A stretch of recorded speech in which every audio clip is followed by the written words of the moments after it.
இன்றைக்கி பரங்கிக்காயை வச்சு எப்படி சூப்பராக ஒரு வறுவல் பண்ணலான்ட்டு பார்க்கலாம்.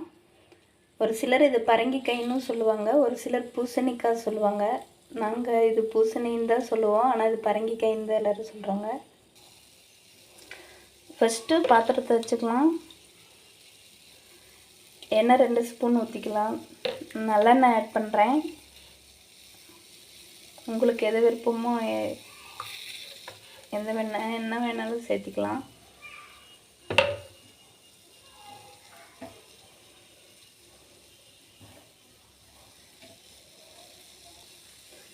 எண்ணெய் காஞ்சதும் கொஞ்சமாக உளுத்தம்பருப்பு, கடலைப்பருப்பு, அதோட கடுகு கொஞ்சம் சேர்த்துக்கலாம்.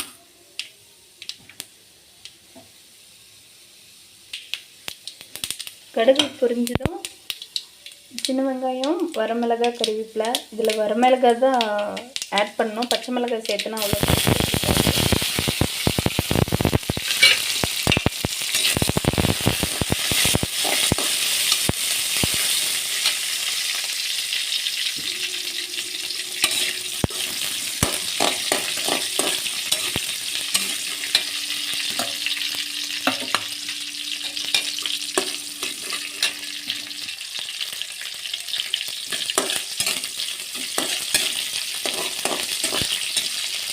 வெங்காயம் நல்லா வணங்கினதும் குட்டியாக ஒரு தக்காளி எடுத்துருக்கேன். சின்ன சைஸ் இருந்தால் போதுக்கு, அதிக தக்காளி தேவைப்படாது.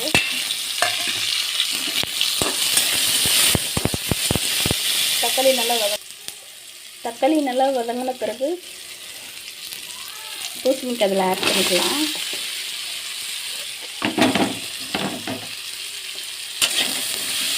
நல்லா கிளறி விடுங்க.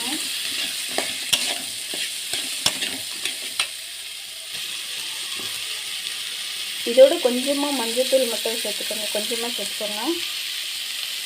தண்ணி லைட்டாக தெளிச்சுக்கணும். இதில் அதிக தண்ணி தேவைப்படாது, கொஞ்சமாக மட்டும் தெளிச்சுக்கோங்க. கொஞ்சமாக கல்லுப்பு தேவையான அளவு போட்டுக்கோங்க.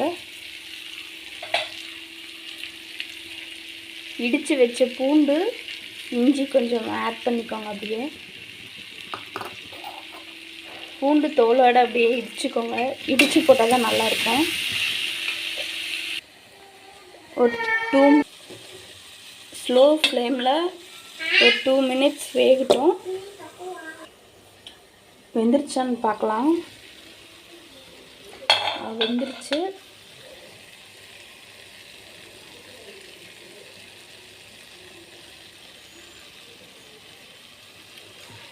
நான் வீட்லேயே அரைச்ச சாம்பார் தூள் கொஞ்சமாக ஆட் பண்ணிக்கிறேன்.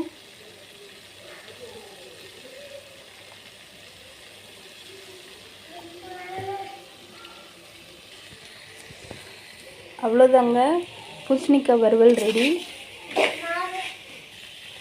நாங்கள் வாங்கிட்டு வந்த காய் இனிப்பாக இருந்ததுனால நான் இன்றைக்கி எதுவும் சர்க்கரை சேர்த்துல. அப்படி காய் ஏதாவது இனிப்பு கம்மியாக இருக்கிற மாதிரி இருந்தால் நீங்கள் லைட்டாக ஒரு 2 ஸ்பூன் சர்க்கரை சேர்த்திக்கோங்க. அவ்வளோதாங்க, சூப்பரான பூசணிக்காய் வறுவல் தயார். செஞ்சு சாப்பிட்டு பாருங்கள், எப்படி இருக்குன்னு சொல்லுங்கள்.